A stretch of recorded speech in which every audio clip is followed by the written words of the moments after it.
moms, 4 days, mumba makuboa kani. Munenge pchita nditori njita sekuna yamani. Corona ka inofamba nendege. Mauye akavharwa ka apana kana vanhu kumbofamba nendege. Mabhazi akavhariswa futi makomba akavhariswa. Apana ifambe netsoka kana. Ndati ndikudzoka kana. Ari pano eri Corona inofamba nendege. Nofamba nendege haifambe netsoka kana. Vanhu kufamba netsoka ndingaenda pamashops ndobva ndadzoka izvi.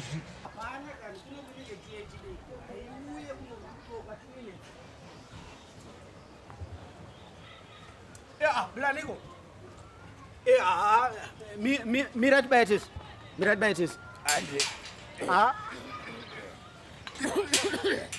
Andy. Andy.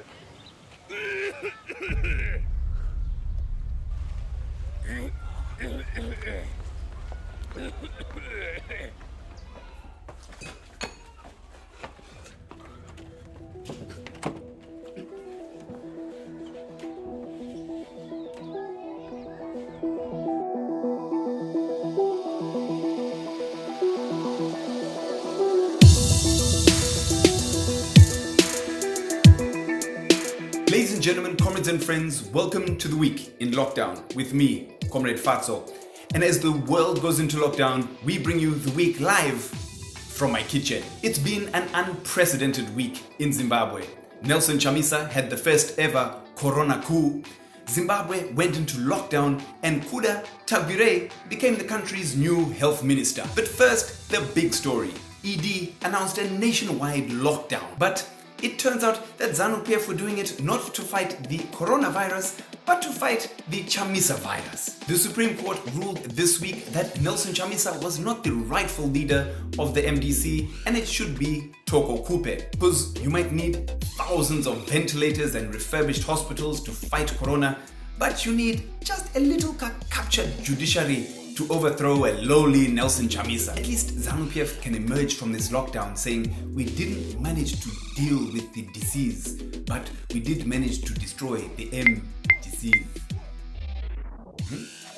BT then came out all guns blazing, ignoring all social distancing protocols and said, we don't care about that judgment because we are not MDC-T, we are MDC Alliance. So what's going on, comrades? I mean, is Komichi not the same guy who disturbed proceedings at the HICC back in 2018 to declare Nelson Chamisa president? And Mkomadagi, Ep2 Brute, which in Shona translates as Niwewe Wakundidaro. Some initial legal analysis says the court ruling is flawed because Nelson Chamisa is the president of the MDC Alliance and not MDC-T or MDC. Also, the ruling has been overtaken by facts on the ground that Nelson was elected back at Congress in 2019. At the same time, old Komichi seems to be having a tough time already with his own Midlands province rejecting him.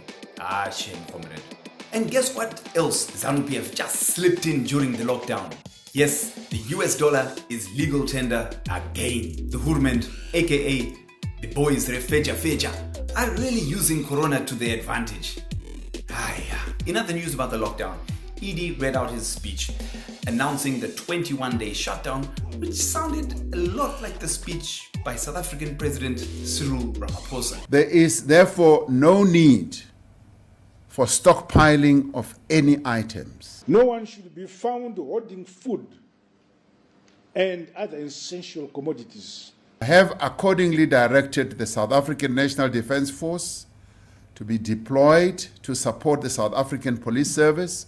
To ensure strict compliance, I have directed the National Command element of our security arms to deploy. We call on large businesses, in particular, to take care of their workers during this testing period. I continue to appeal to our employers to support and to show compassion towards their workforce during these trying times. Was that just a copy-paste from Cyril? Mr. President, you could have saved everyone's time by simply saying, guys, let's just do what Cyril said. The weekend before the lockdown happened, Zimbabweans were going out and thriving and doing their thing. You know why? Because Zimbos were saying on Saturday that factually, Corona, Monday. Yes, the disease will only start just now, comrades. Manj. whenever you're ready. Yeah. Mazimbo. Lockdown, however, does seem to have been stuck to, and streets are mainly empty. So a big shout out to comrades who stayed home and are living your best data bundle lives. Ndokuneyese. Apart from Corona, of course, but yeah. In some good Corona news this week, Zimbabweans learned that beer is an essential service. Yes, the Hurment declared that Delta beverages must stay open because overthrowing Chamisa may not lead to riots. But if you deny a Zimbabwean his or her right to a super, you will have a revolution on your hands. Meanwhile, Kuda Tagwirei has found the corona pandemic and the chaos that comes with it to be quite profitable. Sometime last week, the chief corruption officer, who also doubles as the Reserve Bank governor, used the opportunity to venture into a new business opportunity: healthcare. I mean, why not? The comrade already controls most of the Zimbabwean economy. I mean, why don't we just give him the Great Zimbabwe Ruins and Mbedzanamo and be done with it?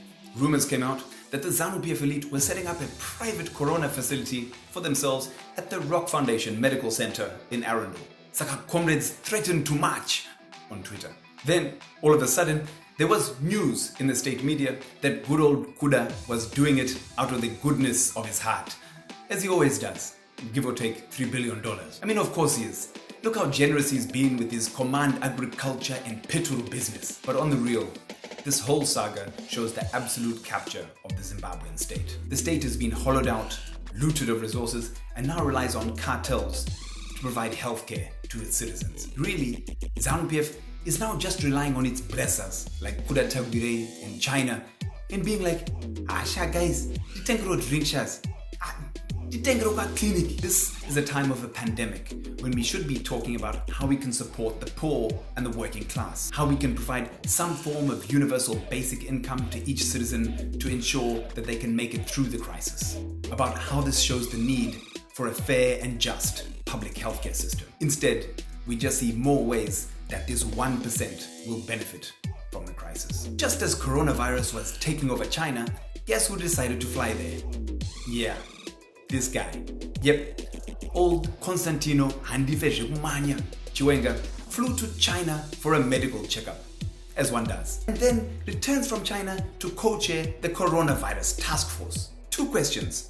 1, you went to China, so did you self-isolate upon your return? 2, how many ventilators could your private hire of a Dubai jet buy? The fact of the matter is that this COVID-19 outbreak will overwhelmingly affect the poor, the working class, the women, the marginalized. Here at The Week, we've got some tips on how you can fight for social justice while in lockdown. Set up a mutual aid organization, a neighborhood solidarity group that helps the vulnerable in these times of isolation. Equality starts at home.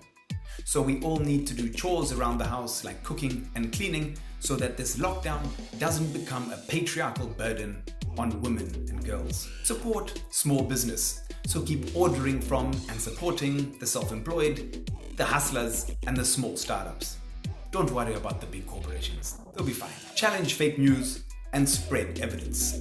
So share the truth and not lies on social media. And here are some verified alternative sources for you to be checking for proper news during the lockdown. If you want to support some of the most marginalized and most affected by the corona outbreak, then get involved in the Hope for the Homeless initiative. It's called We Are One and is being run by the Eat Out movement.